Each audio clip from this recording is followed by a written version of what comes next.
GetCrack. Wake up, motherfucker. All right. Hello, hello. Good morning. Good morning. All right. It is January 20th, 2026. Let's see how things are moving in the markets. And I warned you guys on MLK Day when the markets were closed, everything was going to go to shit. And we have gone to the bottom of the channel. All right. Let's see how it is now. Will we have a taco trade? Will people buy all this stuff up for a temporary recovery before we get into earnings and Jerome Powell, Bank of Japan, all kinds of stuff popping off next week? All right, guys, let's go.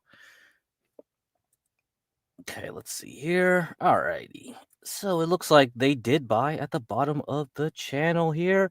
So we will probably recover a bit before we make a decision next week. Either we puke all the way down or not. We are below the gamma flip line, about 8 something, probably in this area here. So it's easy. It's easy for people to push it down further from this area. So if we get any more bad news coming along the way, it can do that. And the big bad boy probably will be Intel. There will be Netflix earnings after the close today, but Intel will probably do it because Intel is part of the semiconductor index, and semiconductors is what's holding this market up. You can see semiconductors recovered immediately after the market opened. So I'm not worried at all. As long as that can hold it up, I'm not going to care about it. So I'm still holding my line of longs there. But as you can see, I said yesterday, if I wanted to short, I would be ready to, because you could get a nice chunk of change if this thing goes straight down percent on an index. That's huge. That's a huge drop for an index, and it's possible. It's quite possible. You just need a few bad earnings here and there, and that should do it. That should be enough. Okay. What's the other index he's doing? FDN. So internet communication companies. Terrible, down 1.1%. If it drops below this 254 area and goes into 240, yeah, we're toast. We're toast. That means it's really all up to semiconductors. The other one, IGV software. So that includes the more popular large cap companies like Microsoft and all that. So if their AI earnings don't go well, guess what? This thing drops below 95. Goodbye, market, because I don't think all the semiconductors earnings are enough to keep this thing pushing up. So we're just waiting for the other shoe to drop. All this stuff with the Trump tariffs and things, yeah, whatever. Nobody cares for semiconductors. Like I said Ozempic. Okay, that matters. But the semiconductors matter. No. Semiconductors is China. So if you have more tariffs on China, okay, it'll drop. But how much more tariffs can you add on China? It's already at 100-something% tariffs over there. The other thing you could do is block sales of Nvidia chips or something, so more Nvidia chips get blocked. Well, we already denied them access to a lot of chips already. I don't know how many more chips you want to deny access to China. That's the only other thing that could happen, right? But it's all focused on Europe, and Europe with semiconductors, not a big deal. Nobody cares. Okay, so those three sectors is what's driving the markets, and only semiconductors is positive right now. Surprisingly, it is positive. We are positive 0.11% from being down like 3% in pre-market. We were down 3% pre-market. Okay, that's it. That's it. All right, thank you for the follow. We need more tyranny. Okay, tyranny. I don't know. If that's what you meant. All right. Okay, let's continue on here. I'm gonna read some articles about. Oh wait, let me look at my trades so far. So Hut, I'm only on 2 trades right now from last year. Hut, so it was down like 5-6%. It's just down 1% now. So This is driven by AI and Bitcoin together. CLSK, same deal, driven by AI and Bitcoin together. So it's down 3%. It was down 7 something. So I'm holding still, I guess. Whatever. I'm not in a rush to get out of these positions. Let's look at MSTR. Okay, would I short this now since it's made this move? Would I short it now? No, not really. I mean, it's getting there though. So on the daily chart, you got this. So if this thing gets closer to 0 and then the blue line here, the MACD rolls over and then the red DI shoots up, okay. Yeah, all right. All right, fine. I'll agree to short it, but otherwise there's a chance it could still rush right back up to 200 something. It on the taco trade. So if the markets regain liquidity on the Bank of Japan, then that's fine. So Bank of Japan will have announcement afternoon Thursday. Same thing with Intel, afternoon Thursday after the markets close. Okay? All these things will happen after the market close on Thursday. So Friday will be interesting. Am I willing to bet on what's going to happen Friday? I don't know. Just before the weekend, I don't know. It could be big, right? It could be. So you're going to have to gamble and decide if you want to short something right now in case this thing falls through over another weekend. It could do that. It could do that. It's very easy too. Let's look at back the NASDAQ. Yeah, it should be easy. It should be easy to push this NASDAQ back down. It's at the lower range of the box. Okay, we got here. So on Sunday futures, I believe it was just goofing off here in the middle here at the 615 area. And then now we opened at 610 below the box. We're trying to crawl back in. We'll probably hit resistance here at 615 area. And then, yeah, then let's see what happens when Intel releases earnings. Netflix will release earnings after the close, so that might give some people panic if it doesn't do well. I don't know how Stranger Things went, how many more subscribers they got, blah, blah, blah. I don't think they even release subscriber counts anymore. They don't want to even release that to the public no more, so it's all about the growth and ad revenues. If they made enough money from ads, it'll be fine, but I have my doubts. I don't think Netflix is going to save this.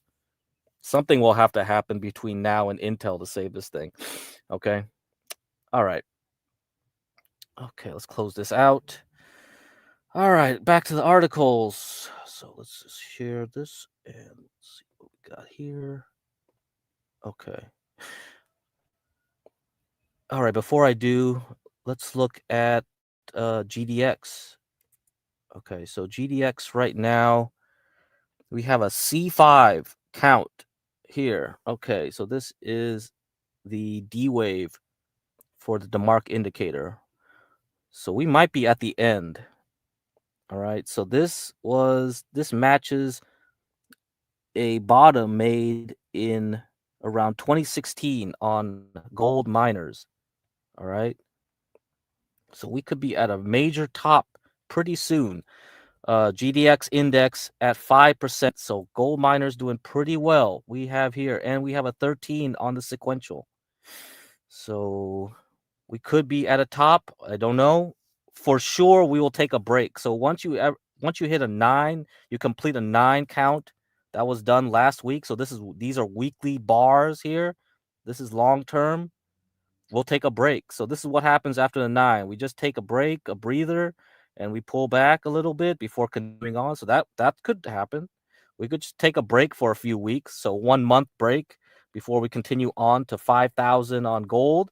That's possible. So I would be watching very carefully how it moves in the next coming weeks, but this would be a good time to sell some more gold mining stocks, build up your cash. We need the cash to buy small caps in the coming days, all right? In the coming weeks. If we see anything interesting, that's where I'm rotating my money towards. So this has been a good run. This has been a nice run since 2023. I was telling people to buy up gold miners, all that stuff, silver. anything like that in 2023 into 2024, and we've hit our targets. Everything has been completed. I don't know how greedy you want to be. I don't know if you assume silver will continue to go up. Let's look at silver itself. Let's see how the weekly chart looks so far. It's also at a C5. Yeah. Well, yeah, okay. That's about it. All right, close that out. Let's see. Let's talk about the yen. The yen is my worry. The yen is my worry so far. All right. Oh yeah, let me do this too. Let me show you the cycle chart here. Let me do a cycle chart for you guys. All right. And before I read the articles, let me kick up some background music. All right. Okay. All right. Load this sucker up.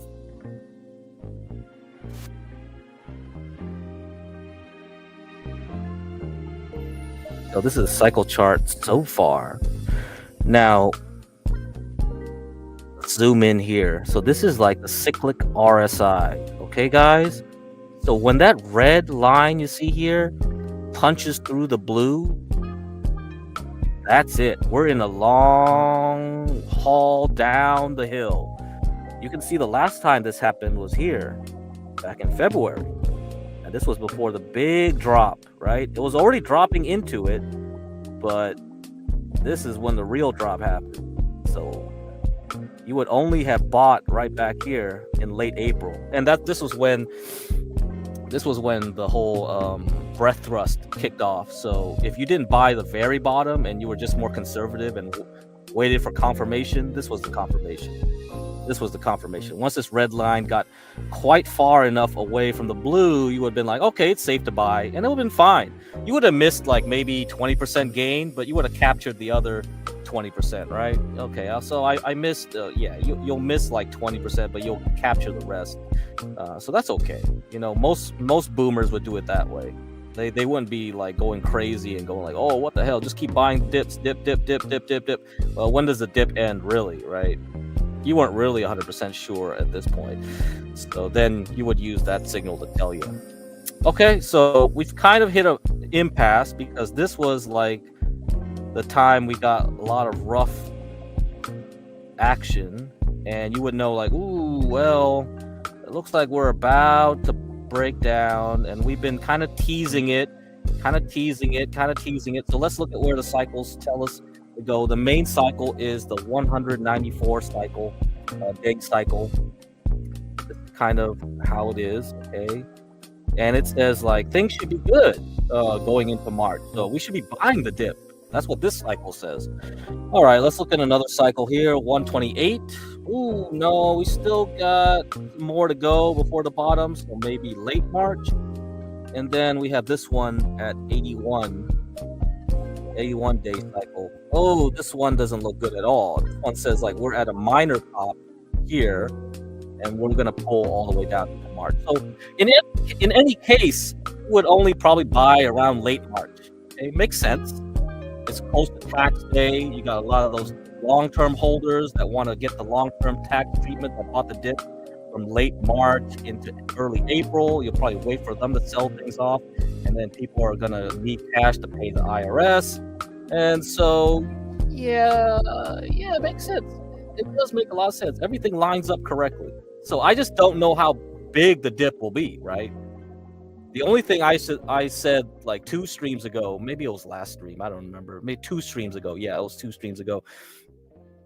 I read the article that said like because we had a very good AD line top, McClellan said usually that means that you will not get a drop more than 10%, okay, on the S&P 500. So if we do get a correction, then don't expect something huge like last April. You'll probably just get 10%, maybe 15% drop. It really depends on the semiconductors, honestly. I don't know. So if you wanted to short something and get more and you're short, you would short the semiconductor. Because actually at the open, SanDisk was up. Micron was up. Western Digital was up. All the memory stocks did not care at all about the tariff. They were already shooting up. So that tells you a lot that people are still concentrated in that memory area of semiconductors.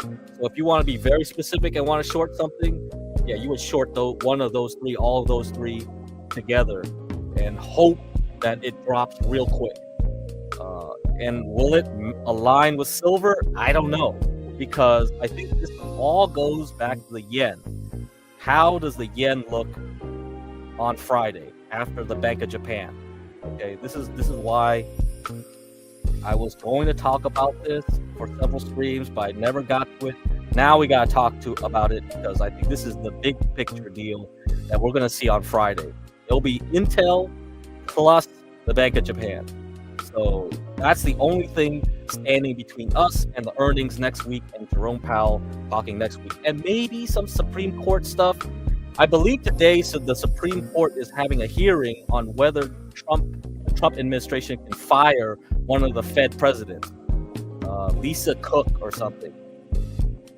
And I think it's symbolic. If the Supreme Court allows the president to fire her, it kind of says like, hey, bro, like the president is putting more of his fingers into the Fed and trying to control the Fed more. So by the time May rolls around, you'll see more influence from Trump into the Fed, and you'll have lower and lower interest rates probably very quickly. If that's the case, the Bank of Japan is in a pickle, and that might cause more panic in the market, okay, because of the yen carry trade unwind. So we'll talk about that as we move to the article here. That's what I'll read. And so let's see how it happens in May. So I think, the markets will get happier in May, according to this. So, maybe that's what we'll see. All right, guys. So take a screenshot of that. You can take that with you. Just remember, we might be at a local top. All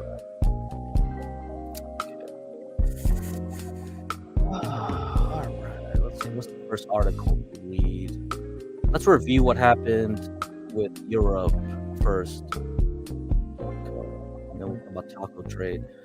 So Nordic stocks fall on Trump tariff threats. This was yesterday. So overnight markets, the European markets have dropped consecutively as the U.S. market was closed yesterday. So it took a beating. It took quite a beating.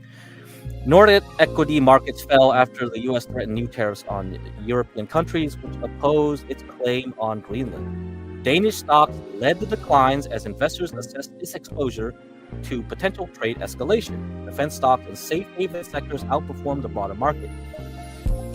Okay, so you can see that there. We have from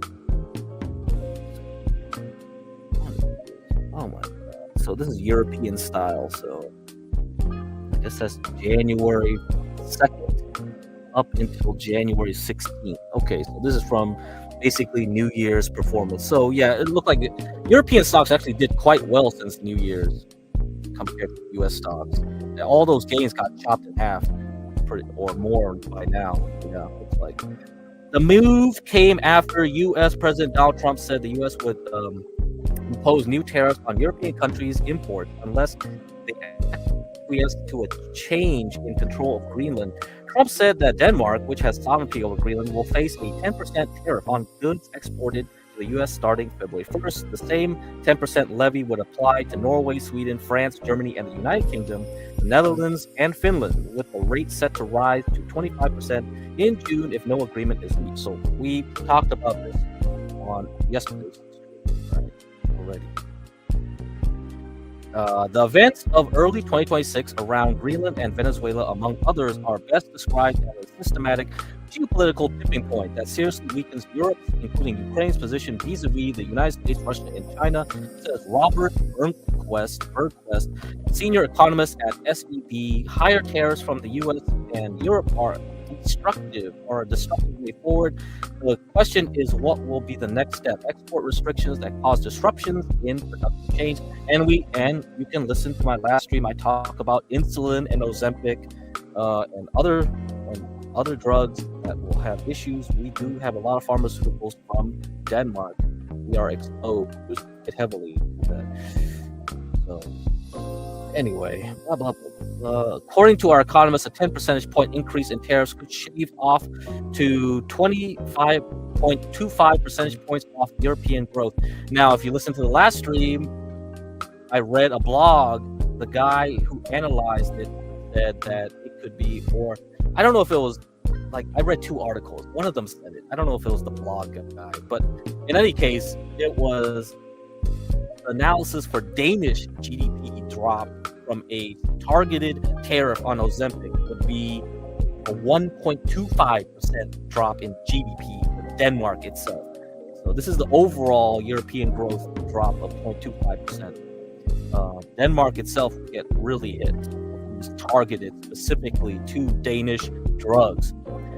And the Danes could weaponize insulin and say, hey, you're not going to get any of our insulin, and we get about 75% of our insulin from Denmark.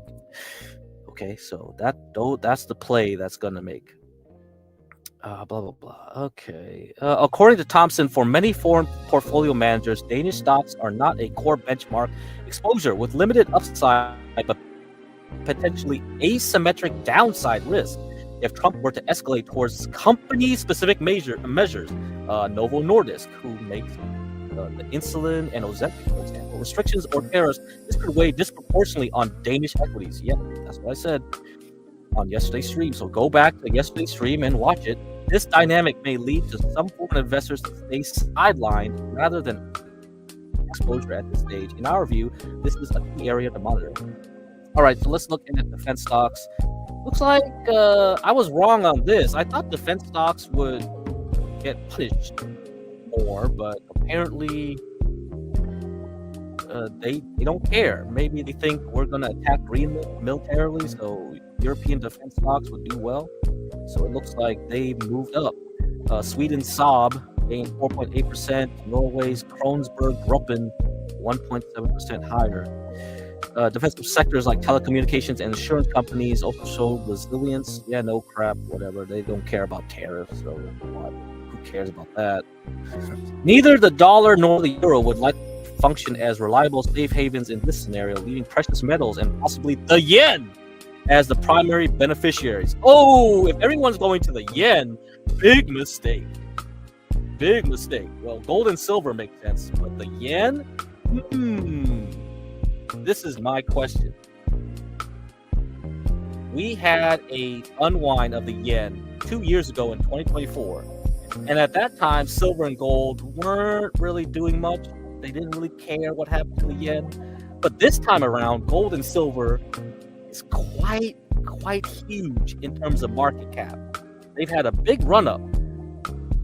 So if we have the same scenario play out in 2024 with silver and gold being the leaders, what would happen this time around?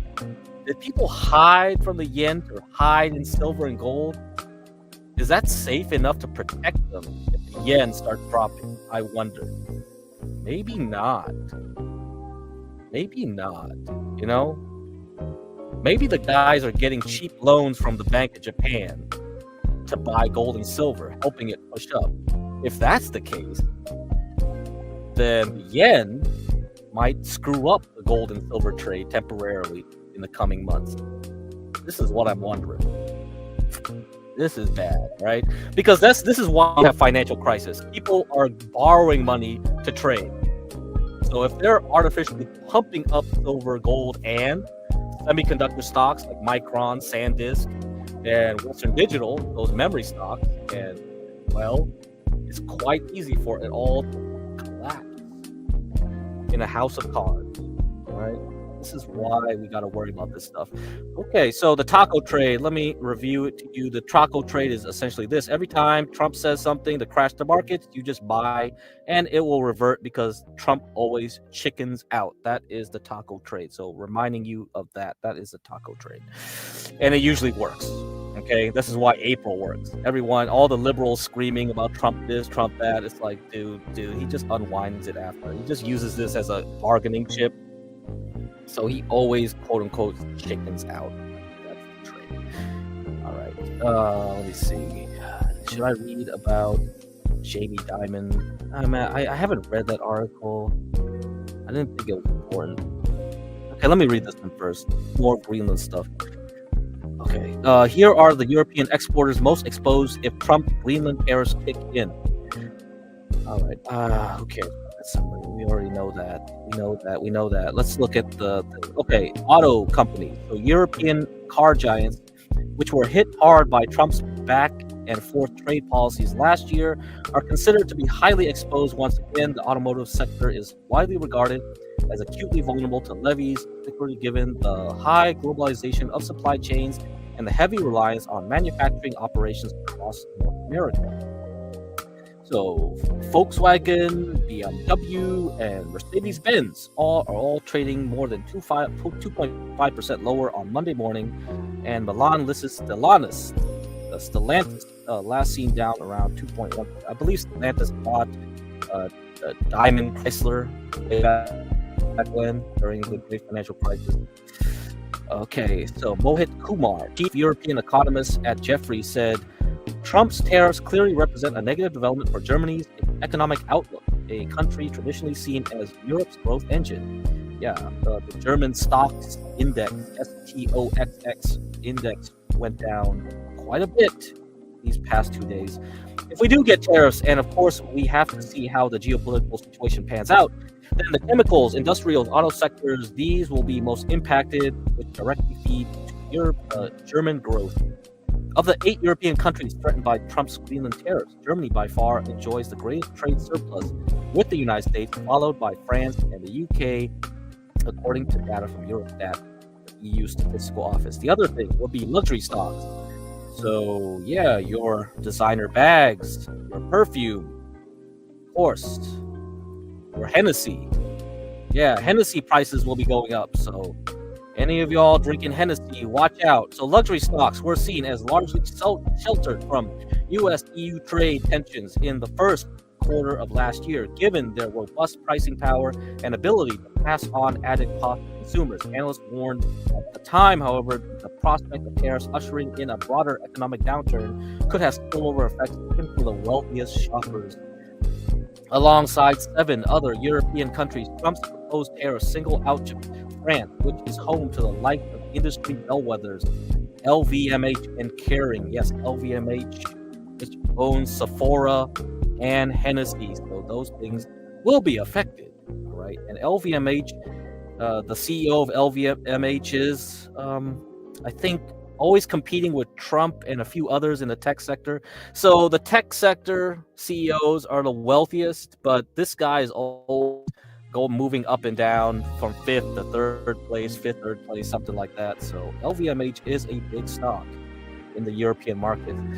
Shares of LVMH and Kering fell around 3.5% and 2.6% on Monday morning. Luxury groups including Switzerland's Richemont and Italy's Brunello Cucinelli and Britain's Burberry were also trading lower. And the last one we've talked in depth in the last stream is pharmaceuticals. Europe's pharma sector could face a significant impact from the proposed U.S. tariffs, given that medicines and pharma products represent the EU's largest export to the United States. EU export of pharma products to the United States came in at 84.4 billion euros, $98.1 billion during the first 3 quarters of last year, ahead of machinery and mechanical parts, 68.3 billion euros, and organic chemicals. Yes, Germany still supplies most of the chemicals, so that's why the Nazis had a lot of those chemicals.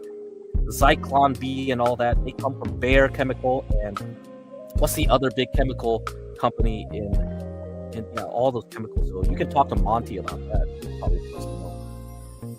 I forgot, what's the other big company? They created a cabal company and then they split off again. So before World War II, they combined into one huge pharmaceutical chemical company and then they split off again. So, conglomerate. It's really interesting history. So pre-World War II. IG Farben, that's the one. Look it up, IG Farben. So you can look at the history of IG Farben, and IG Farben split off into separated companies like Bayer and all the other ones. Yeah, let's see. What other companies did they split off into?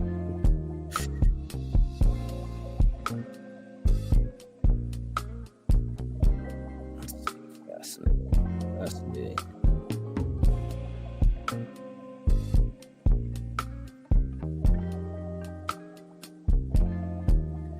A lot of those pieces went to Dow Chemical. Okay, what other places have we went into?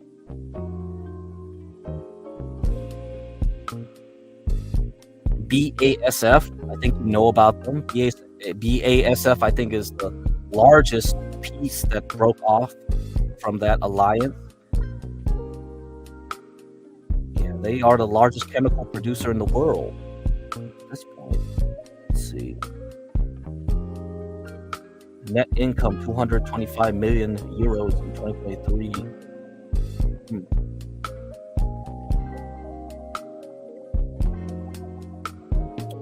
BASF is acronym for Badisch Aniline und Soda Fabrik, German for Baden, Aniline and Soda Factory.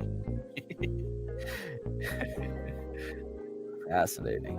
Sulfuric acid, ammonia. What kind of chemical weapons did they make? Yeah, Zyklon B. Yeah, of course, the famous one.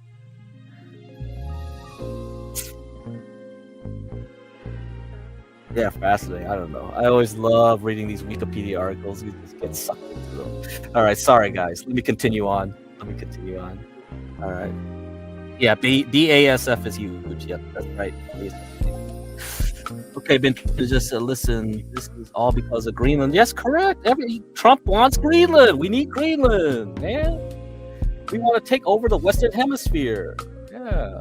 So the last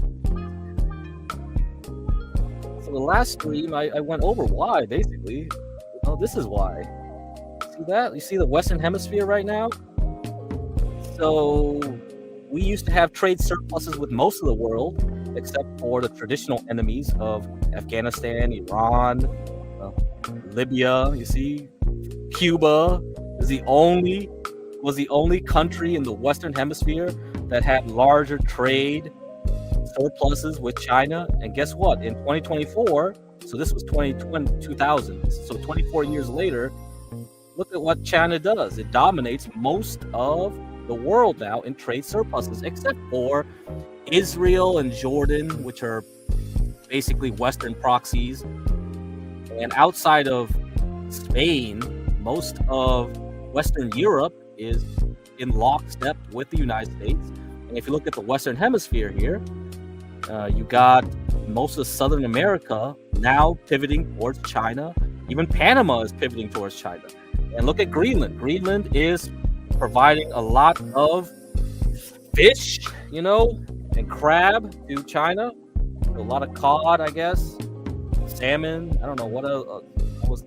Yesterday I was like, what? Mackerel? I don't know what else they got there. Tilapia? I don't know what kind of fish up there, up in the Arctic up there, man. Something, whatever. So if they got stronger and stronger relationships with Greenland itself, then of course they'll be asking for minerals later. That's how you do it. That's soft power. If you don't want people to come in with soft power, then you have to take the whole country by storm, right? I think the U.S. has been sleeping quite a while. This has been 2 decades in the running, and more, longer than that. China's been playing the long game since Nixon. Right? This is a long-term plan by China to soft power everyone into their spirit. You need China to do shit.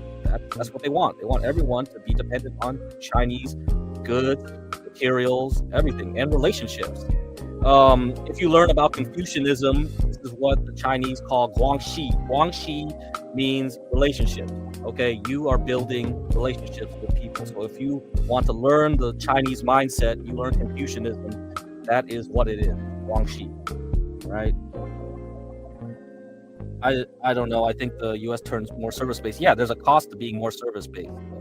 There's a big cost to be more service-based. You lose all the hard assets. So, do you care about GDP growth or do you care about national security? They don't align. Caring about GDP is not necessarily caring about your national security. They don't mix. Okay, they don't go together. So that's kind of the game. If your partner is not trustworthy, it doesn't help to do that. Okay, so you gained something and you lost something at the same time. Was the trade worth it? We'll see when war happens in 2030. So I believe the next cycle for a big conflict is around 2030 to 2035. So and then the end of the US dollar dominance will be around 2040 and 2045. Okay, 100 years of US dominance in global reserve currency is 100 years on average. So there you go. That's a trade-off. Everything in this world is a trade-off. Was that the right bet? I don't know. But it doesn't last forever. The game doesn't last forever. We are entering a new era where we don't have this nice globalization to keep inflation down. We will start having more and more inflation because we are more protectionist, right? As we move into the new era of investing. So the people like me who got most of the benefit from investing in stocks, that won't happen to the next generation. The next generations, it will be a harder time to get money from the stock market if you go by the same playbook. You got to change up your game. So this is the only reason I'm on here talking to you guys about this, because you don't need me to tell you how to invest. If it's the old playbook, there's tons of people out there that will tell you how to invest by the old 40-year-old playbook. Buy these stocks, it'll go up in 10 years. Buy these stocks, it'll go up in 10 years. No, we're going to a new playbook. It could be like buy gold, those will go up in 10 years, not buy tech stocks. All right, we're at the end of that era. We're at the end of making tons of money on Google, Tesla, Nvidia, whatever. We're at the top, right? We're topping out on that game. We're moving to a new game now, and that's why I'm here to tell you the cycle is changing. You have to change the game. So when you deal in market, it's all about being flexible, okay, and understanding when the cycles pivot.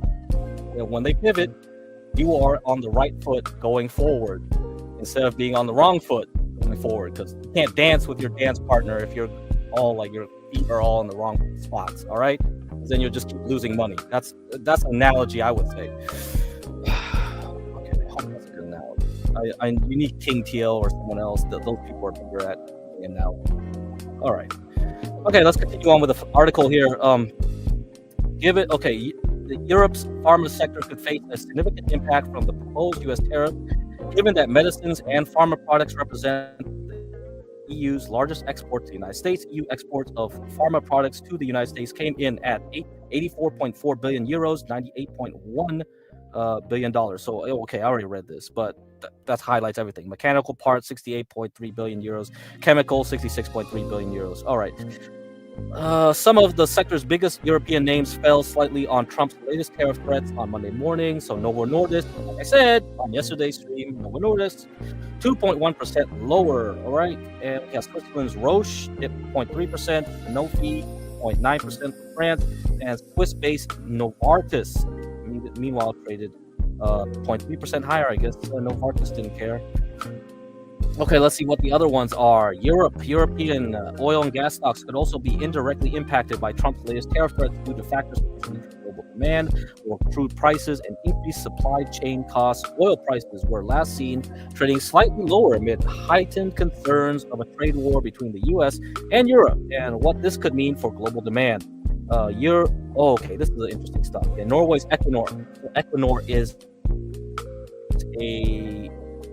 I think liquefied natural gas transporting company. So this used to be a good natural gas company during the Ukraine times. I haven't looked at it in a while. Was among the energy stocks leading the sector losses on Monday, down 3.4%. France's Total Energies, another good one for natural gas transportation. Britain's Shell and BP fell 1% and 1.5% respectively.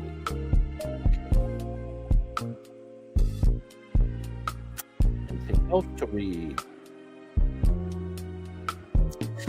Ozan Akzuk. Oh my God, what is this Turkish name? Okay, Ozan Ozkural, founder and managing partner at Tonto Capital, said Trump's latest tariff threats should not have been unexpected, warning of a broad impact for European sectors.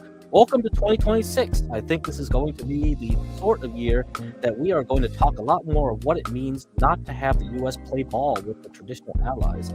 It's going to have an impact on oil prices, commodity prices, equity markets, debt markets, private credit, you name it. We have it. All right, whatever. That was a dumb quote right there.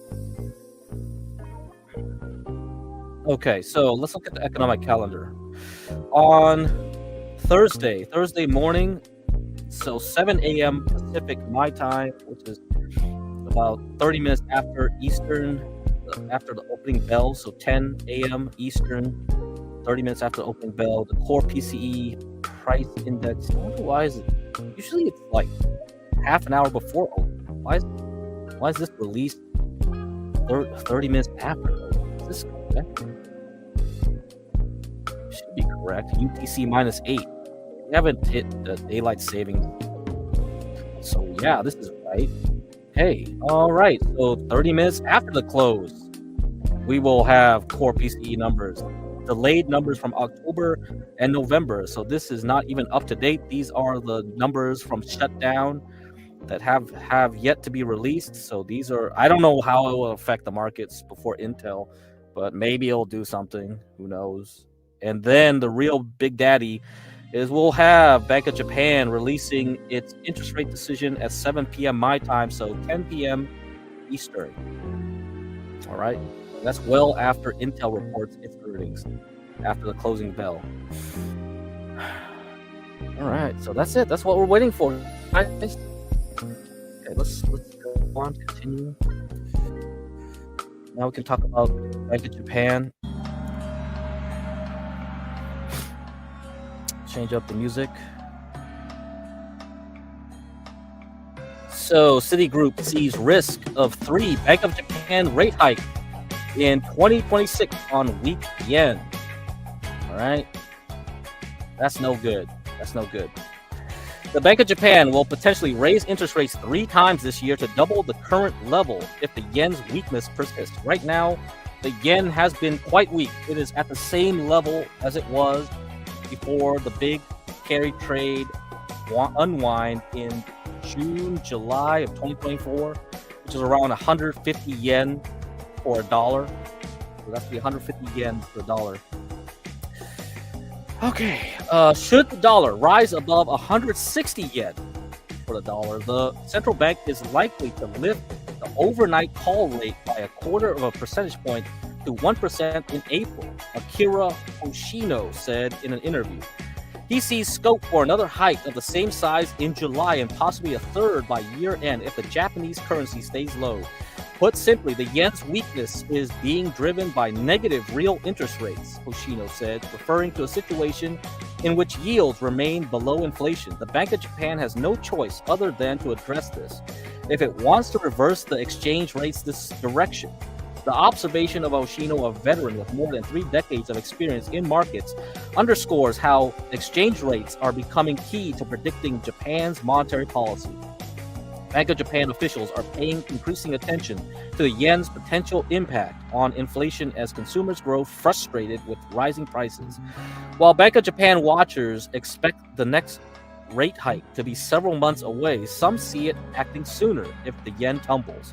Economists surveyed by Bloomberg are predicting one hike every 6 months, with most suggesting the next will take place in July. Traders are betting on one rate increase by July and see a 90% chance of another by December, according to pricing in the swaps market. For now, Hoshino expects the yen will move in a range of a little below 150 and 165 per dollar this year. Japan's currency traded at 158.2 on Tuesday's morning in Tokyo after reaching a 18th-month low of 159.45 cents. Okay. Japan institutions are likely to consider moving investments from abroad into fixed income assets back home. Uh-oh, that's not good. So if the Japanese are pulling out of foreign markets, that adds less buffer to the U.S. So that means U.S. bonds and U.S. stocks, both equities and bonds, will be affected. And also, I don't know about silver, right? How many of these Japanese are invested in silver right now who are ready to cash out in case this happens? Okay, blah, blah, blah. If key interest rates such as 10-year bond yields start to exceed inflation, according to Hoshino, that would be a plus for Citigroup's traders and salespeople in Tokyo who can play a role in the repatriation. So if you look at silver and gold prices in US dollars, we're not looking at it in yen terms. So that means if these Japanese investors are investing in gold and silver in other currencies, meaning they bought gold and silver in Switzerland, they bought gold and silver in the US market, and they want to pull out because they want to buy their gold and silver back in yen terms, then they will do that. So they will buy back the silver and gold, but in yen, not in silver. So that's the problem when you have paper gold and paper silver, right? See, these people are not 100% physical, if they even are physical. These traders are trading futures and paper. All that's it. So this is the reason why. So you'll probably see the futures market go crazy. You'll see the silver drop like a rock and then recover real fast. So if you're good at this, you can trade it. You can trade it round trip. So silver drops from 80, 90, 100 per troy ounce in US dollars, drops like a rock, back to 40 and 50. You buy it back up and it recovers back up. That would be an awesome trade. I don't know. I'm just speculating here. But any type of liquidity crunch, great for trading. Not great for investing, but great for trading. So watch out. If this happens this year, then you should do that. That's what I would do. Okay, let's see, blah, blah, blah. Even if investors want to bring money back to Japan, there haven't been many products to invest that in. That's precisely why the weak yen has been so persistent. Hoshino assumed his current role in March, more than 5 years after joining the firm's local securities subsidiary as head of foreign exchange. The markets division generated about a quarter of New York-based Citigroup's revenue last year. Hoshino said he has made strengthening coordination between his team and the investment banking group a priority to seize on opportunities created by Japan's deal-making boom. He wants some of his staff to join investment bankers during initial discussions with clients to talk about the best way for them to raise money when doing deals. Our goal is to better match supply and demand from as early a stage in a transaction as possible. That allows the investment banking team to offer the most effective financing solutions to clients. And that last part, I think, speaks to people like Warren Buffett, who was one of the early people who shifted his money into Japanese banks. So a lot of Japanese banking firms have done quite well in the Japanese stock market, and that should continue. So if you're looking for some long-term investment outside the United States, Japanese banks have been one of the places the big boys have been going into. One of them being SoftBank. SoftBank actually went up 400% at the end of last year before dropping like 50% of it. So that investment bank put a lot of money into AI stocks and memory. So it was a big beneficiary of investment in Japan and the broader Asian market as well. Japanese banks also put a lot of investment throughout East Asia and Southeast Asia. So if you want to have an indirect exposure to the Asian market, I guess Japanese banks would be a way of putting your chips in over there. Okay, anything else? And we'll talk about SoftBank some other time. SoftBank is an interesting story. Okay, next article here. Bank of Japan to signal more rate hikes as yen politics fuel inflation risks. So this was written yesterday. The Bank of Japan is expected to raise its growth forecast on Friday and signal its readiness to hike interest rates further as recent yen falls and prospects of solid wage gains keep policymakers alert to containing inflationary pressures. But Bank of Japan Governor Kazuo Ueda is likely to offer few clues on how soon the central bank could resume rate hikes, a decision complicated by rising bond yields. And Prime Minister Shinya Takaishi announcement on Monday to call a snap election in February. Oh my God! So we're gonna have another election cycle already. Oh, great! That's gonna add pain. All right, having just raised interest rates to a 30-year high of 0.75% in December, the central bank is set to keep borrowing costs steady at its two-day policy meeting ending on Friday. Markets will be looking to Ueda's post-meeting press conference for policy signals, particularly focusing on how the Bank of Japan chief reconciles the need to keep unwelcome yen falls at bay while seeking to avoid further rises in bond yields. Takahashi on Monday echoed proposals by rival parties to cut Japan's corruption tax and vowed to end excessively tight fiscal policy, heightening the chance of more spending and tax cuts after the election. Okay, so you can read the rest of this yourself. Let me go down to this part. Let's see. Blah blah blah blah blah. Okay, let me go down here. So far, the Bank of Japan has maintained a negative stance towards consecutive rate hikes on concerns over the impact on Japan's financial system and pressure from Takashi's administration and Ayako Fujita, Japan chief economist at JP Morgan Securities, said whether the recent yen depreciation will prompt a change in this stance is a key point to watch. So we read the first article. We already covered that. Concerns over Japan's worsening finances has driven bond yields sharply higher since early November, with the 10-year Japanese government bond yield hitting a 27-year high of 2.3% on Tuesday. So this is where you see things changing, right? So we've had this negative interest rate regime happened in the Bank of Japan and Japan overall for at least 30 years. Okay? Japan has been in deflation for 30 years. Japan's economy has been crap. And only recently has Japan actually experienced inflation, thanks in part due to COVID. So things have changed completely. We used to have deflation at negative point something percent in Japan, and now you actually have 3% inflation in Japan. So costs are rising in Japan, and the yen being so weak does not help it, right? So if there is a political reason to change this attitude, you will see the Bank of Japan act based on political pressure. So you have two places with political pressure acting on the central banks. Trump with the Fed, and now this new regime in Japan facing its own Bank of Japan issue. So there we go. So this will change things.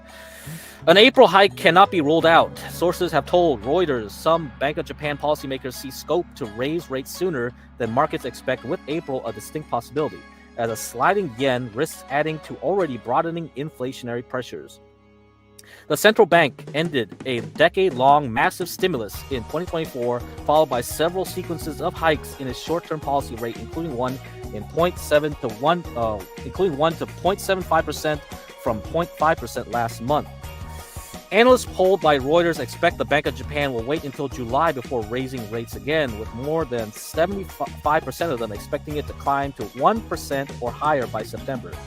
The Bank of Japan's quarterly outlook report due on Friday will likely highlight the bank's growing conviction that Japan is on course to meet the conditions for further rate increases.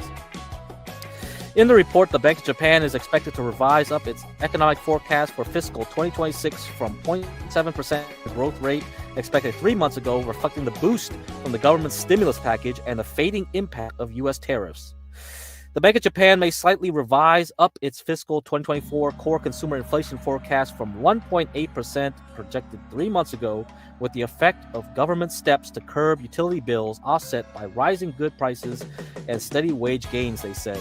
The central bank is expected to maintain its projection that inflation in Japan will durably hit 2% around October, or the latter half of fiscal year starting April. All right, there you are. Okay, guys. All right, guys. Okay, we're done here. I think we're done here. Let's see what other stuff We got Becca Chan pull the trigger. Becca Chan XRP, US Industries. Done. Okay, let me bookmark all this stuff. Okay. And then let's see if we end with Jamie Dimon. Okay. I don't think that any of this stuff really is going to say anything too much.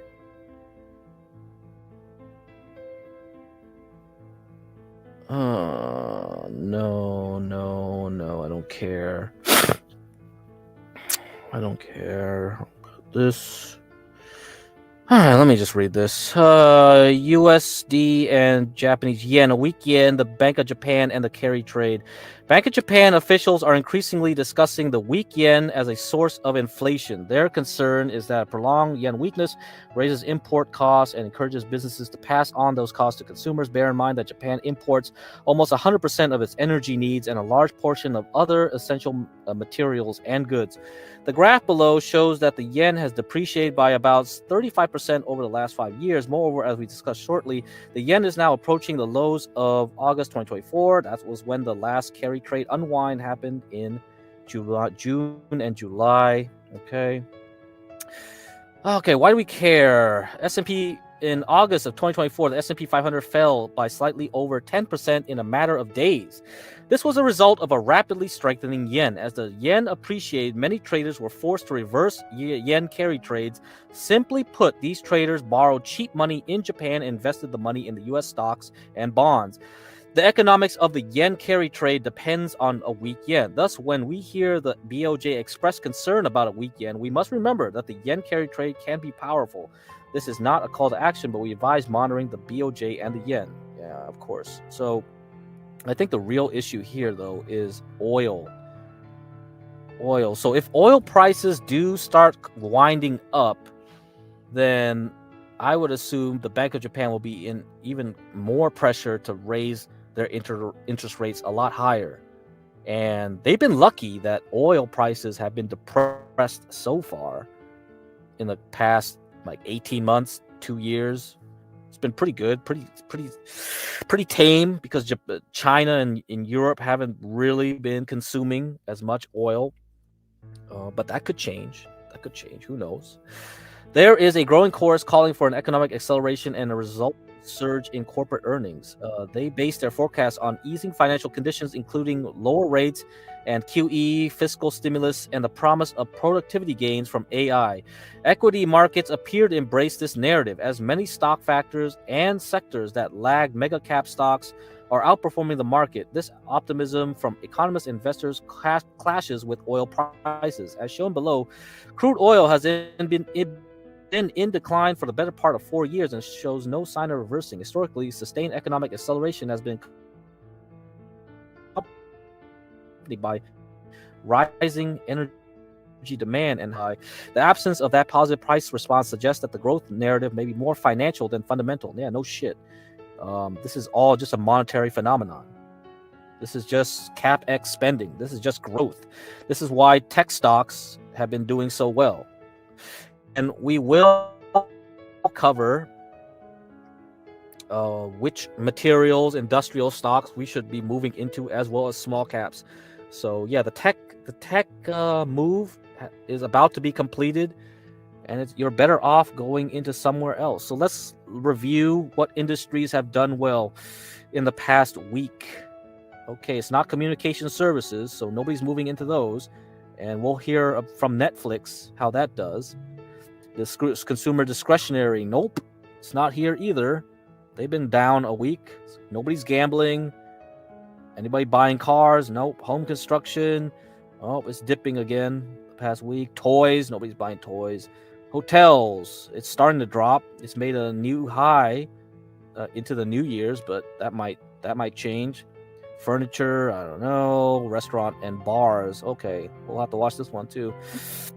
Okay, let's move down. Staples have been doing well. So Dollar Tree, Dollar General, stores like that, Procter and Gamble, things like that, right?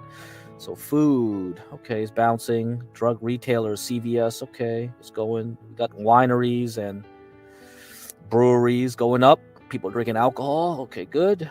Anything else? Soft drinks, still sideways. Nothing else here.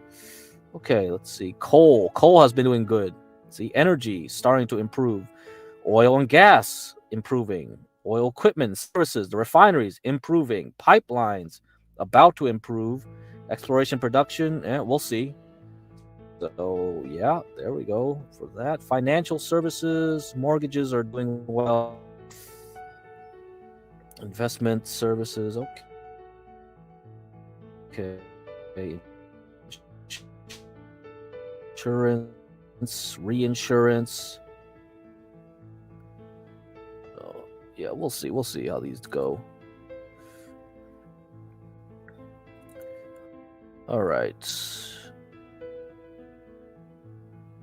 Yeah, these okay. Reinsurance banks. Yeah, they're doing okay, but I don't know. Life insurance. Yeah, that's dropping.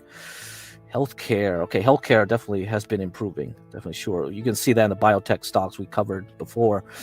And then let's see, industrials, heavy construction. So Caterpillar, of course. You got like defense stocks definitely doing well. So some marine transportation, aerospace. Yep. So these are doing okay. Materials, mining. I believe we saw some coal. Yes, of course. Of course, that's going up because of gold.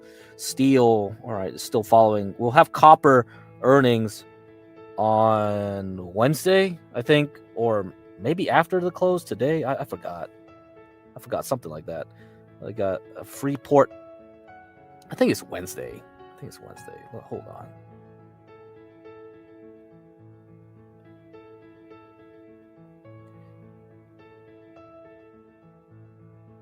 Oh, Thursday before the market opens. So it's Thursday. Okay, Thursday. So we'll see how copper does then. Copper miners does then. We'll see how that goes. Okay, but they've been doing pretty well. You see the non-ferrous metals. All right, specialty chemicals doing well.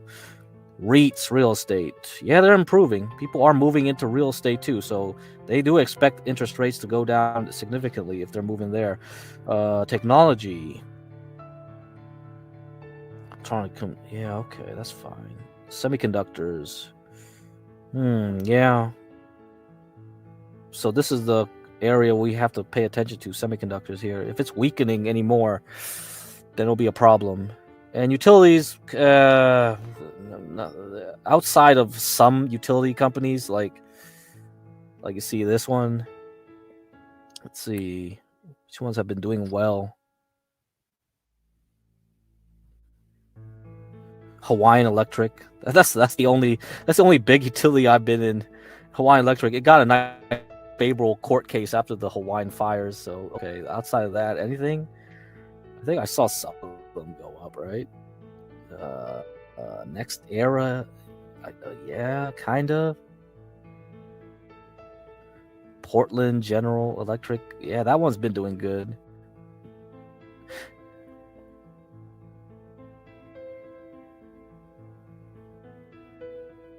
PG&E, no, it's still stuck. Vistra, no, it hasn't. It gave back all its gains. Constellation Energy, so the nuclear, like natural gas ones, yeah, it gave up all its gains. No, so they were kind of looking like they were gonna go up again, but yeah, they pulled back. Yeah, this whole sector, nah, forget it. So I'm just gonna focus on the energy, industrial materials. Okay, looking at coal, looking at steel, looking at aluminum. I think aluminum was doing pretty good. I saw Alcoa doing pretty well. Okay, coal is too volatile for me though. I don't really like playing in coal by itself. I don't have a pulse on that one. But let me see how the aluminum fared. I think it was in. Yeah, it should be in steel. Did they put in the steel section? They put AA in the steel section? I guess not. Let's see. Oh, this one's a small cap. Ew. No, I don't care about that. Worthington Steel up 7.5%. Okay, good. Vale, okay, up 5%. So this is for a week. CLF. Okay, it's kind of improving. This is gold mining, right? Or do they do a little gold mining? I forgot if Nucor did a little bit of gold mining and silver mining. A lot of these companies do a lot of like multiple sets of mining. So gold miners will do some silver mining because like it's from the same area. So when you mine one part, you'll get other things, other metals with it. So okay, Vale. All right. So where do they put non-ferrous metals? It's in this one. So this is the uranium. Okay. Okay. How should I look at uranium? LEU. And then you had Denison Mines. How's that one going? Oh, yeah. The uranium after New Year's, it started pumping. So it's still pumping pretty good. UwU. Yeah. That one definitely is pumping. Lithium. Yeah, we got to look at lithium. Yeah, lithium was kind of falling. So FCX is the one with the earnings. You see this one? So it went from 40 to 60 from basically Thanksgiving. So that one's going to have earnings Thursday morning, okay, before the market opens. So I'll be watching that one, see how that plays out. So that's a big copper miner. I don't know. I guess they didn't put like AA on here. So Alcoa is one of those charts that look good too. Here, I'll put it up for you. See that? Same thing. It was from since Thanksgiving essentially, and it's moved up. So this went from 34 up to 61. So let's see if this holds. Okay, let's see if that holds. Let's do a long-term chart. Let's do a long-term chart here. So the last high was about 94. Okay, and it just goes up and down, and this was since COVID. So you had this huge push from COVID up. So a lot of materials stocks had a nice run up from the COVID drop. And now we pulled back, all right, into 2023 with the interest rates. And now we're back up here again. So is it ready to break out and go a lot higher?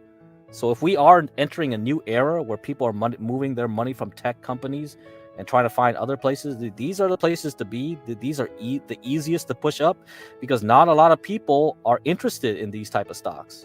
You know, they just aren't. So it's easy to manipulate as well. If money, you only need like maybe 10% of people who have Nvidia shares to go into a stock like this to make this thing go triple. Like, yeah, that's all you need. If the money is flowing this way, it wouldn't be hard to see Alcoa shoot up. But I don't know about the aluminum. Aluminum is really a defense type metal. So if you see aluminum prices shoot up, that means a lot of people need to make weapons. Okay, that's really where a core demand for aluminum is. So if war is coming, you should see this stock move up. So if war is coming around the corner in 10 years, yeah, you would buy a ton of Alcoa stock, all right, for long term. Anyway, that's just something you should consider. Okay. All right, let's go to this article here. Weak Japanese yen is ticking time bomb. The Japanese yen is too weak, meaning the gap between the currency spot rate and what is consistent with Japan's economic fundamentals will likely narrow in the coming years. So this was written last year, I believe, December 4th. Yeah. That amplifies risks of a sudden unwind of the yen carry trade. The USD Japan yen cross trade is currently around 155, near the top of its multi-decade range of 80 to 160, having experienced an explosive rally since the early 2022 when it was trading near 115. The main driver of this slump has been the yawning yield differentials between the US and Japan. So when the US lowers its rates and the Japanese raises its rates unexpectedly to the market, that's when you'll see problems. So if the market isn't positioned appropriately and all of a sudden the Bank of Japan says, oh, we'll raise it a lot higher than you thought, and if Trump puts a new guy in May and that guy all of a sudden says, yeah, we're going to cut rates even faster, so the US rates go down faster than what was expected, then you'll see this kind of issue happen. All right, so sometime between Friday into May or June or July, I don't know, it could last even then. If there's a shock, then you'll see a big push down in the markets, right? Of course, it could just happen after earnings. If earnings are bad next week, then sure. We don't need to wait for that to happen. The market will unwind naturally from bad earnings. So we'll see next week. While the Federal Reserve and many other central banks were compelled to raise their interest rates sharply in 2022 to combat elevated inflation, the Bank of Japan kept its policy rate negative and maintained full operation on its yield curve control program, which manages long-term rates until March of 2024. Only then did it reset its policy target back near positive territory at 0.0 to 0.1%. Since then, under government Kazuo Ueda, the Bank of Japan has a very gingerly raised its policy target rate to the current 0.5%, but that is not only lower than the current U.S. federal funds rate of 3.75 to 4.0%, but also well below Japan's CPI inflation of 3%. So I said 3%. All right, this is where the CPI is in Japan, meaning Japan's real interest rate is still deeply negative. Okay, so it doesn't matter if the Fed's funds rates of Japan is positive. You take that number and subtract it by 3%, it's still going to be negative. All right. Wrong type of inflation. The weak yen has unsurprisingly stoked inflation in Japan. This should be good news, right? For a quarter century, so 25 years, Japan fought against deflation that's what I said, with all sorts of unconventional monetary tools. It was the Bank of Japan that invented ZIRP, NERP, QE, and YCC. So all these fun little tools that even we used, the Fed used during Bernanke's days and Yellen's days, almost all of which other major central banks have imitated and replicated. Yup, maybe one day the Bank of Japan should be awarded the Nobel Prize in Economics. But the boost in inflation since 2022 has not followed the classic pattern of stimulating output through exports, largely because Japan's aging population has left the country with a shortage of workers. Instead, the weak yen has translated into fat profit margins for exporters. This is why Japan's equities are so in vogue, while its economic growth is tepid and inflation is still, in Ueda's words, more supply pushed than demand pulled. The Bank of Japan let the situation arise based on the idea that supply push inflation would one day lead to demand pull, but we have not yet reached this turning point. Get poor to get rich. Japan has instead eked out incremental growth and inflation by artificially reducing its international purchasing power.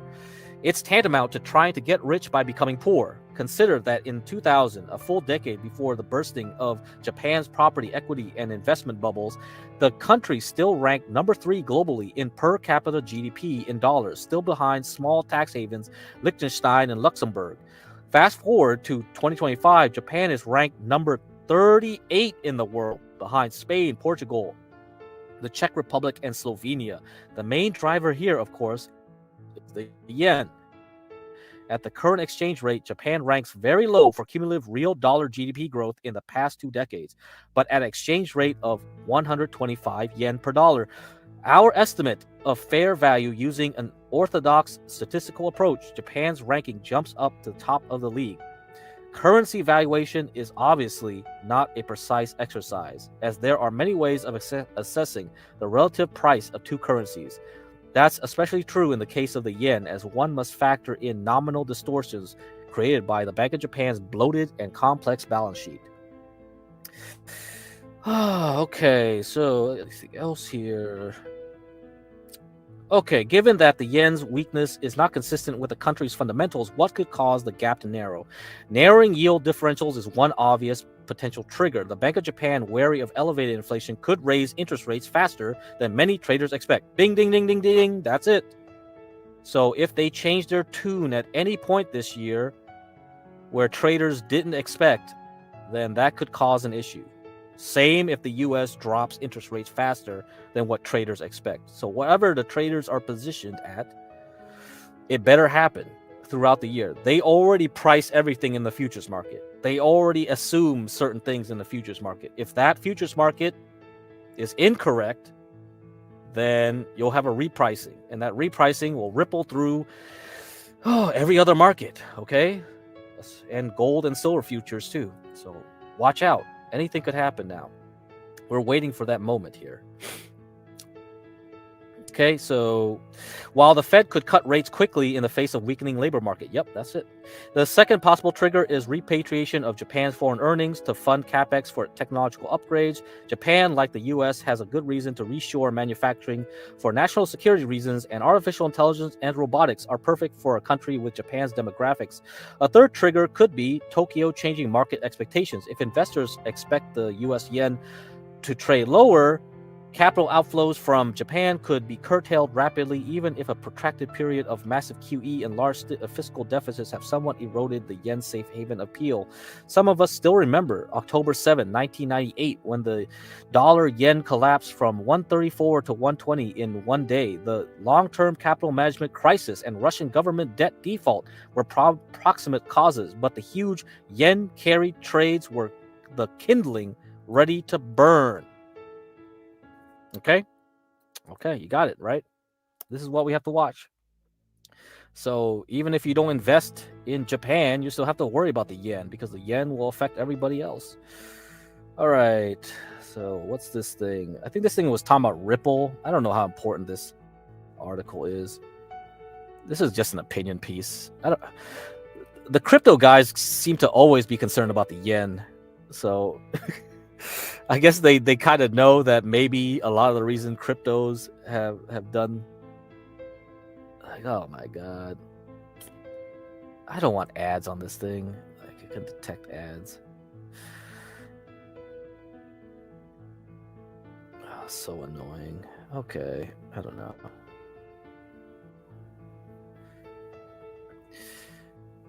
Okay, I don't know. That website's really annoying. It didn't archive correctly, so I probably won't read it. But it's in the description. I don't know if you care about Ripple.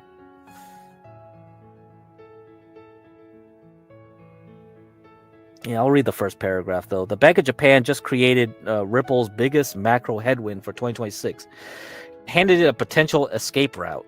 December's 25 basis point hike to 0.75% sent 10-year JGB yields above 2%. So that's the Japanese government bonds. That's what JGB means. For the first time since 1999, immediately pressuring yen-funded yield carry trades that have quietly fueled crypto's liquidity. Yeah, they always keep worrying about that. So these guys are always worried that, like, the yen carry trade is what fuels crypto. And I'm like, well, it could also be fueling the silver bubble right now too, right? So silver is like really outperforming gold, and that means like it's a prelude for something bad to happen later on in the coming year. So it's not just Ripple. I don't know why Ripple is always the one that they're worried about, but yeah, you can read this yourself. For years, the yen-funded carry trade quietly pumped liquidity into risk assets without most investors noticing the mechanism. Yeah, we noticed. 2024 should have like been a wake-up call. I don't know why you don't notice that. Traders borrowed yen at near zero rates and deployed the capital into higher-yielding markets, including crypto. When Japanese rates were set at 0.1%, the trade was autopilot profitable.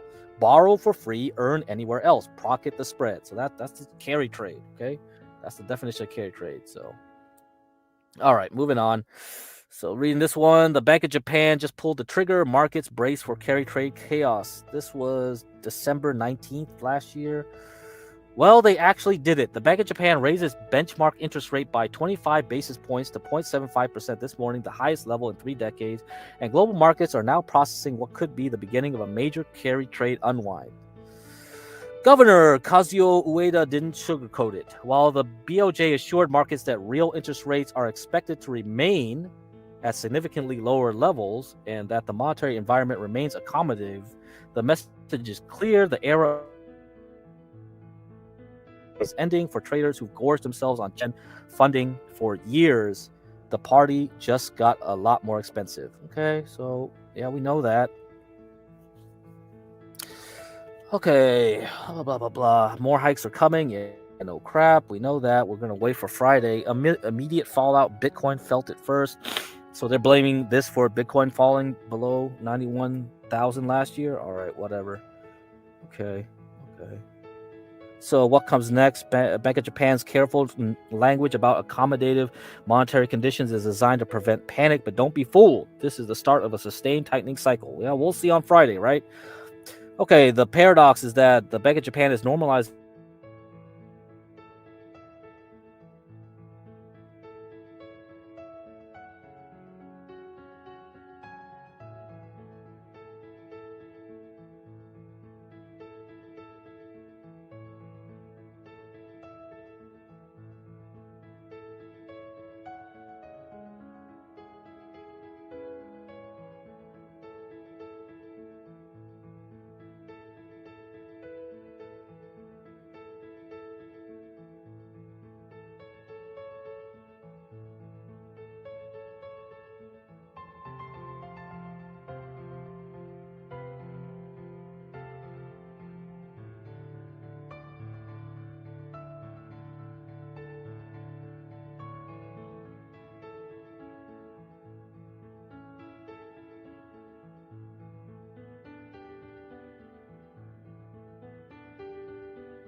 All right, sorry about that.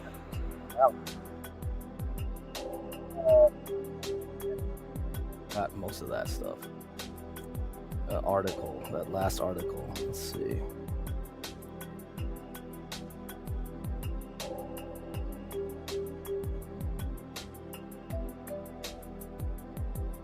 Okay. Yeah, I think you read most of that stuff. All right. Yeah, you can read this yourself, anyhow. So let's see, blah blah blah. So I read the VIX stuff. Yeah, it's moving up. Smart money saw this coming. CFTC data showed that net short yen positions declining 40% since November as hedge funds repositioned. Those who didn't adjust are now scrambling. All right, so that's what's going on towards the end of last year. All right, so now let me do this tail end article here. This is the last article I'll read. Okay. Jamie Dimon puts JP Morgan in path of his own storm. This was last week, January 13th. Broken records have nothing on the boss of the largest U.S. bank, even as JP Morgan reported better than expected fourth quarter results on Tuesday. Its often gloomy CEO, Jamie Dimon, warned again that the investors are blind to mounting risks. Yet the lenders continued expansion in trading, as well as a splashy acquisition of technology titan Apple's credit card business. Will only increase exposure to any brewing market upset or consumer weakness. The fact that its corporate deal makers are lagging, just as M&A, so mergers and acquisition, is reviving, adds further discord to Diamond's cautious tale. Granted, JP Morgan's fourth quarter results evinced no signs of its boss's prophesied economic woes. Spending on its credit and debit cards rose 7.3% year over year to $512 billion. Lending rose 9%, the bank's fastest pace of expansion since the post-pandemic rebound. Losses on loans in its existing business dropped too. The Apple Card acquisition conferred one blemish. Diamond has snagged a $23 billion portfolio from Goldman Sachs, the card's original operator. The portfolio's quality is reflected in a $2.2 billion provision for losses, a hefty sum that amounts to nearly 10% of the book. Total allowances for losses on JP Morgan's existing credit card business amount to only 6% of its loans. In addition to this rising consumer exposure, the bank is more dependent on the market. Trading-related assets rose 25% in the quarter to just over $800 billion. That's paying off for now. Stock market trading revenue leapt 40% to nearly $2.9 billion. The bank's own measures of risk haven't risen dramatically from a year ago. It's hard to see how a sustained downturn wouldn't impact this revenue, though. Fees from advising on corporate empire building, especially as long doldrums for M&A, left plenty of tie-ups on the table. Might seem compensatory ballast. I think I proofread this thing. Problem is, revenue from investment banking surprisingly lagged, missing the lender's own forecast from a few weeks ago, and yet to show the uptick from a recent deal-making rebound enjoyed by rivals. That's an area where JP Morgan may have to spend more for talent if it wants to continue to compete. Investors have long praised Diamond's leadership, in part because of the belief that he can see around corners and avoid incoming danger better than other bank CEOs. In reality, he has been a much better bank manager than economic forecaster. The hope is that this continues to be the case. All right. Good place to end it there. So we'll see how Jamie Dimon will do as we continue on this adventure. So let me give you some BoJ updates. Here's some BoJ updates here. Okay, guys. So Jeremy has been working on the brakes. That's what we've been doing. So let's see how he's doing. Let's see how he woke up today. All right, OPC Don's 10 minutes away, I think. Almost right on time. I'm just waking up now. Got tons of sleep last night, feeling pretty good. Got the engine going, warming up in here. We can get these brakes done. I'm curious to see what OPC says about the brakes. Eggs? Not yet. We'll get some eggs in a little bit. What's up, Kyle? You're going to hype mod him. I believe I'm a bit taller than OPC. You know, there's no modding going on. He's here to help, so we're just going to get the job done. Honestly, he should be here in a minute now, I think. He called me up around 20 minutes ago saying he's 20 minutes away, so OPC should be here shortly. And I just barely woke up. I was just dreaming I was back at Rushmore. Mount Rushmore, walking around. Hope you're working Nirvana drip. That would be funny. Gotta wake up. A nice selfie stick. Yeah, get that set up.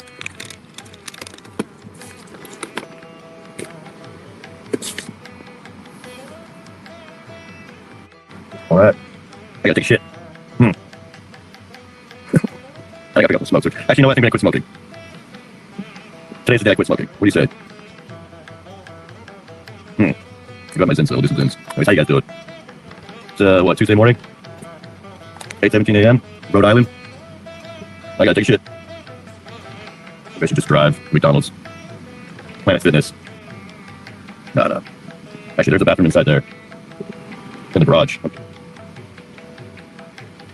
That's right, there's a bathroom in there. Does it work? Yeah, it's probably locked. We'll check it out. OPC should be here any minute, I think. Called me at 20 minutes ago saying it's 20 minutes away. keep going. That's all. I go to Donald, we gotta go to McDonald's.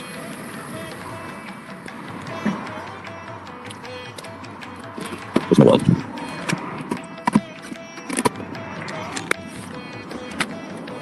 Need some coffee too. What's up, chat reader? Rob, how we doing? Is the McDonald's breakfast menu half decent? I love McDonald's breakfast. Yeah. It's full decent. Ooh. There's my wallet. Alright. Guess we'll just chill. Where's the chair? Yeah. Ava again, Ava? Oh yeah, I talked to Ava on Deadman Show. She's trying to... What's she saying? I don't remember. Who cares? Fun panel last night, Deadman. I was too tired to stream myself, so I went straight to sleep again. I'm finally back on my normal sleeping schedule. Falling asleep at like 10. Waking up around 8. Getting a full night's rest, dude. I feel so good. I hate being sleep deprived. It's the worst, dude. Being sleep deprived is the absolute worst. But we're good now. I hope you see down to be here any minute. I think I'm gonna have to take me to McDonald's. What's up, Christoph? Don't plan to see the Thorps till the afternoon. Oh, Grace said she was gonna try to get to sleep early last night. And then I could just pound on the door if I need to wake him up or something, so... I don't think she wants to miss out on the OPC content. By the way, OPC, you got our work cut off for us. Let's get these breaks done. I got a full battery on the phone. Yeah, Doug, OPC's actually coming out. It's great. Use a hand with the brakes. And I think we're driving down to Jersey. He's gonna try to fix Bluebell. It's cold, dude. Hope he's ready for that. She was in Discord at 7 a.m. Well, we'll figure it out. How you doing, Mackenzie? Welcome to the program. We're warming up the car now. And, yeah, OPC should be here in a minute. I gotta take a shit. Thinking about having driving to McDonald's. OPC Dawn to the rescue. They're gonna sleep till 6 p.m. while you two gentlemen are doing free labor. We'll see. I don't have a problem with their sleep schedule. I'm familiar now. And, yeah, no, the breaks will take us a few hours, so we'll just do that while they're sleeping.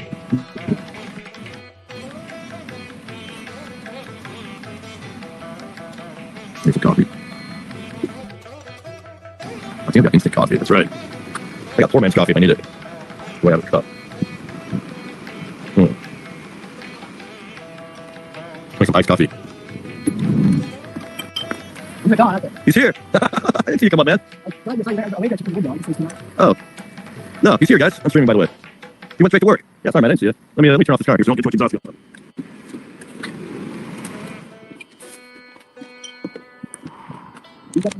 Yeah, bolts are right here.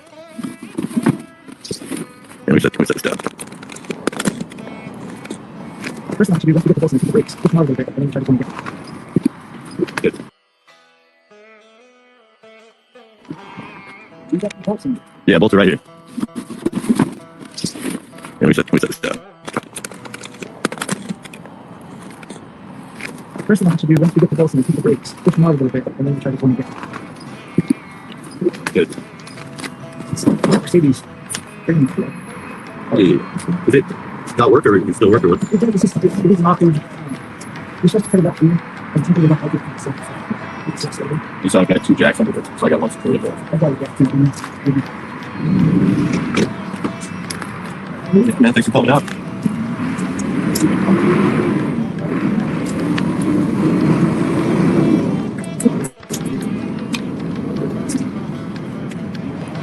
Something what? So you have to do it without passing the brake. Like a flathead screwdriver, would that work? I mean, just clear the space. Oh, okay. Something to put in there to space it. What, like, That's what came out, so that space should be. maybe one of these guys? Yep, I just explained why I put it. Oh, cool.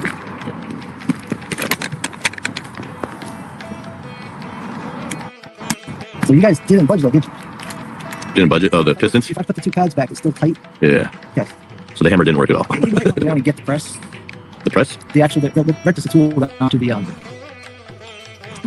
special, like it's got an adapter, push both at the same, you gotta push both at the same time. That's the big thing with these double ones. Okay. I'll just go get that tool. Where would we find it? You get AutoZone. If you give them a deposit, they give you the toolkit, you bring back the toolkit, they give you back your money. I asked them about renting tools. They said they didn't do it. Which one were you at? CarQuest or the... Almost all the CarQuest. Well, let's go down. There's 2 Okay. CarQuest. Let's do it. Cool.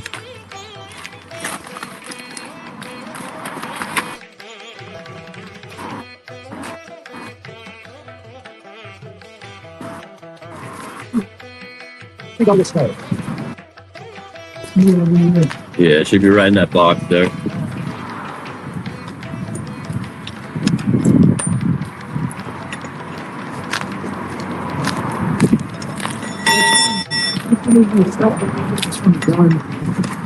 Exactly.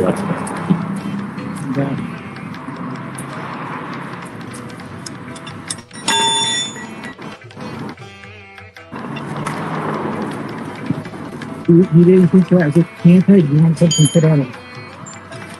You turn off the fluid to go. What did I use last time? I used something to add to it to add to leverage.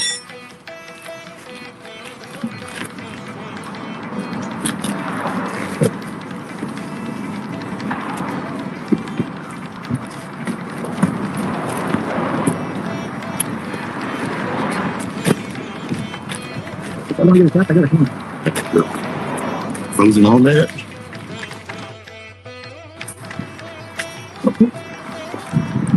Oh, that came right off.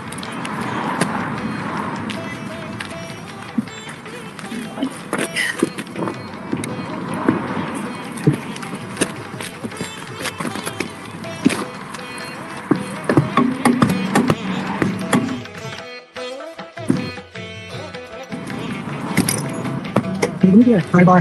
Yeah. What's up?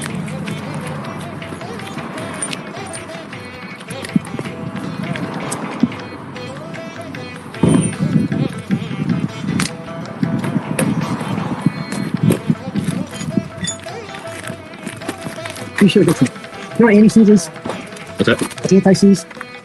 You should get some anti-seize and put it on all these surfaces. It just makes it so we don't do this next time. Yeah. You know what we do?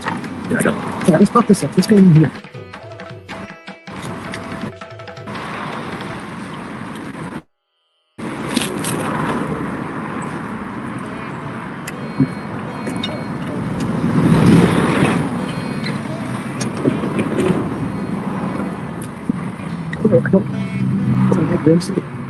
It's got pretty difficult play there. That was just a seal.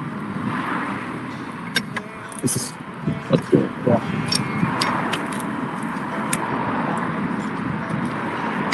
All right, you got a bigger RTM apps to get to. Yeah. If those are mag ribs, you really got one combo.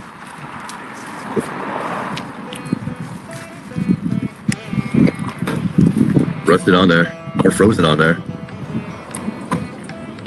So I'll just take a tire. I'll just take the hell of the just take a tire. I got breather.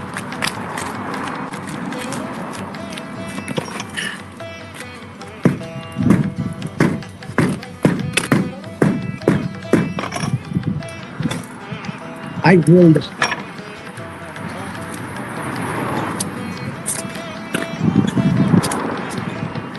Oh, I think it's a tie bar.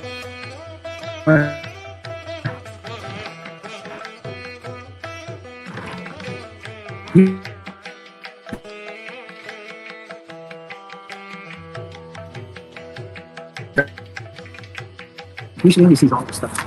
All right, so right, so you're always scratching the back. Okay, it's like the remote is manually. It's soft. Get it. Yeah, you just get tension on it. You can do it down here. What a fuck.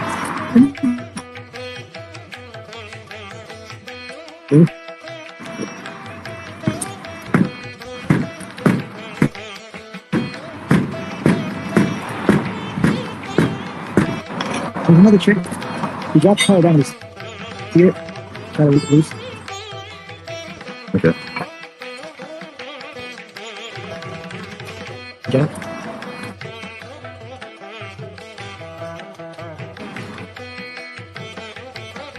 All right, just steer it.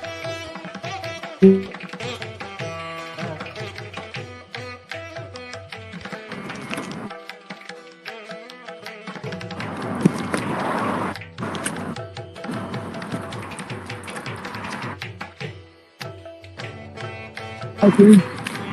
You know, power steering. You can start it. Oh, you see? Okay. Yeah, hold on. Let's do it the last part.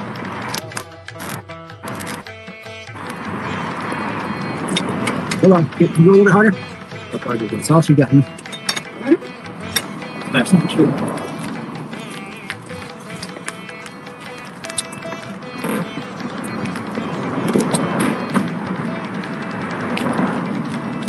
All right, turn left again. All right, turn it right. Turn it back to the right.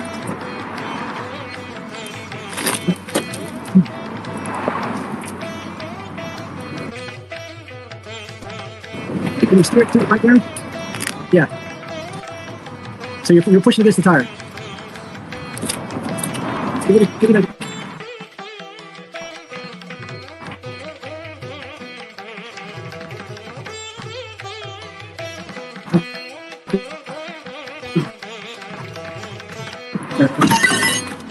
Nope, yeah, I got it. So you're pushing against the tire. All right, so let's replay this. Let's replay So this you're part. pushing against the tire. Give it a.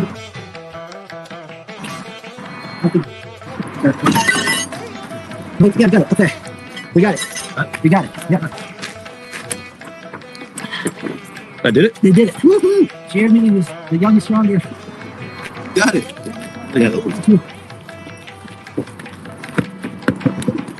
Yeah.